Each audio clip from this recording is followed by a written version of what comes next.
Let me take you down, 'cause I'm going to Strawberry Fields.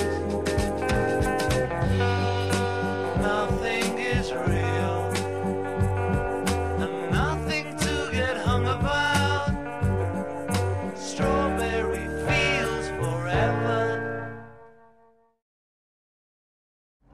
Era preciso que houvesse bastante sol para que brincássemos. Fazíamos questão de ficarmos empapados de suor. Brincar de oásis era a senha. E imediatamente nos aprumávamos, caíamos no chão, ainda desacordados com o choque produzido pela queda do avião onde viajávamos. Depois, lentamente abríamos os olhos e tateávamos em volta, tocando as pedras escaldantes na hora da sesta. E treinados como estávamos, nas imaginações mais delirantes, era relativamente fácil divisar um deserto na rua comprida e um oásis, no arco do portão do quartel, lá no fundo. Assim era Santiago do Boqueirão, na visão do menino Caio Fernando Abreu. Situada no interior do Rio Grande do Sul, próximo à fronteira com a Argentina, Santiago é a terra natal do escritor, da qual ele parte em 1963, com 15 anos, para descobrir que onde quer que estivesse no mundo, sempre seria um estrangeiro. Conheci na primeira série ginasial, nessa sala de aula, nessa classe, era um menino assim, magrinho, esguio, alto, cabelinho liso, os olhos salientes, castanho escuro, queria ter muitos olhos verdes, mas chegava no sol e perguntava, não, hoje não estão verdes. E ele dizia que tinha qualquer coisa de verde, mas eram castanhos os olhos. O Caio não era muito relacionado assim com... Ele se relacionava assim com as pessoas, me parecia, né? Isso é uma ideia, uma opinião pessoal. Me parecia que se ele relacionava com as pessoas que se interessavam pelos mesmos temas, pelo mesmo interesse que ele tinha. Né? Menino normal, né? Eu brincava com os outros, andava descalço, corria. E o Caio era de uma família que estava muito relacionada com a cultura da época, né? Então, para mim não foi uma surpresa assim, o sucesso que o Caio teve, né?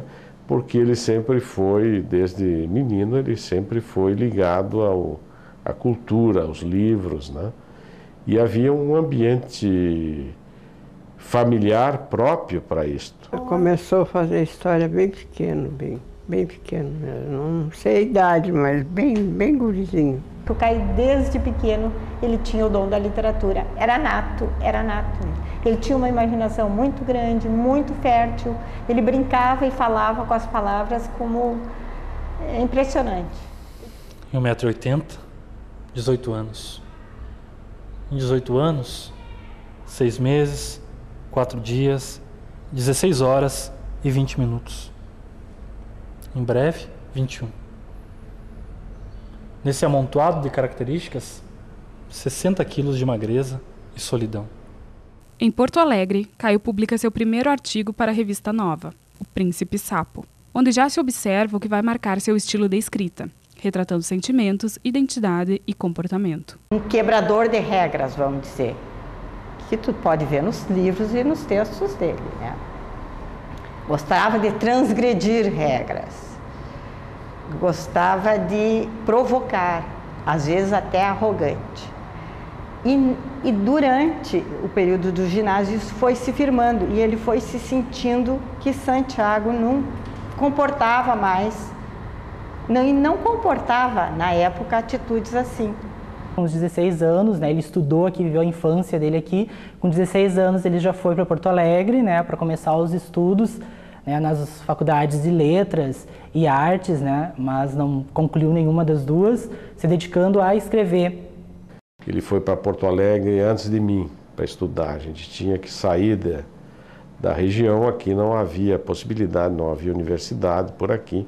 Então as possibilidades aqui eram Santa Maria e Porto Alegre naquela época. Ele se transformou, esse jovem menino que daqui saiu com 14 anos de idade de Santiago, se transformou no grande Caio F, conhecido em mais de 12 idiomas por todo mundo. Quando eu fui para Porto Alegre, algumas vezes a gente se encontrou e conversou assim, em algum ponto, na rua, assim, mas nós não tivemos mais aquele relacionamento que a gente tinha quando criança, né, quando estudante. Mas conversava. Eu nunca via o Caio assim como um intelectual, assim, eu via como uma pessoa conhecida, né? Um conhecido nosso de infância. O chá veio logo, quente e bom. Apareceu um baseado que eles ficaram fumando juntos, um de cada vez. E tudo foi ficando muito harmonioso e calmo, até que alguém começou a bater na porta.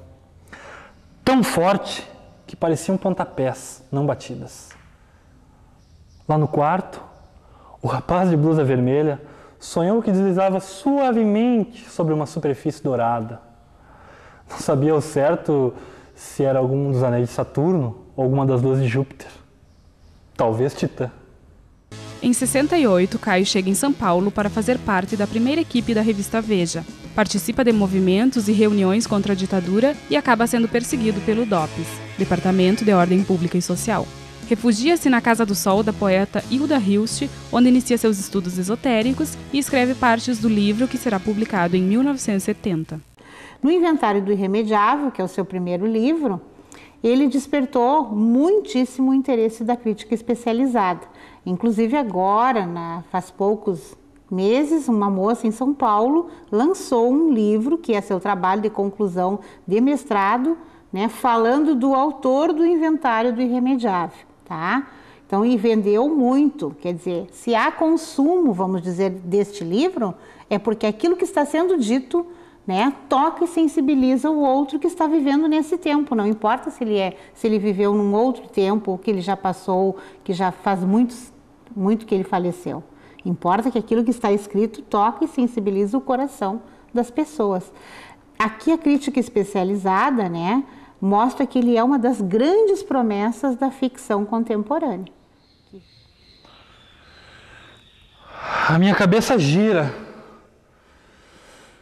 Não. A minha cabeça não gira. A minha cabeça cresce e se derrama pela rua. Eu fico vendo as pessoas caminharem por entre meus cabelos. No começo, elas têm alguma dificuldade, mas sofrem e vão afastando pacientemente os fios. Mas os fios voltam a crescer, espessos, mais intransponíveis. Então as pessoas se enfurecem e apanham foices, tesouras, facas e agulhas e voltam com ódio saindo pelos olhos. E enquanto eu me deito sobre o asfalto, elas vão cortando e furando os meus cabelos, que não param de crescer sobre a cidade de pessoas enfurecidas.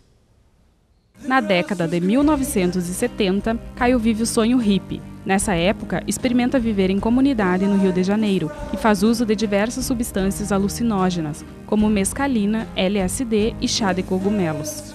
Em 73, parte com um grupo de 6 amigos para a Europa, devido à repressão política existente no Brasil. Lá passa pela Espanha, Suécia, Holanda e Inglaterra, onde sobrevive lavando pratos, pousando para galerias de arte e praticando pequenos furtos. Em Londres, é preso, o que determina sua volta ao Brasil.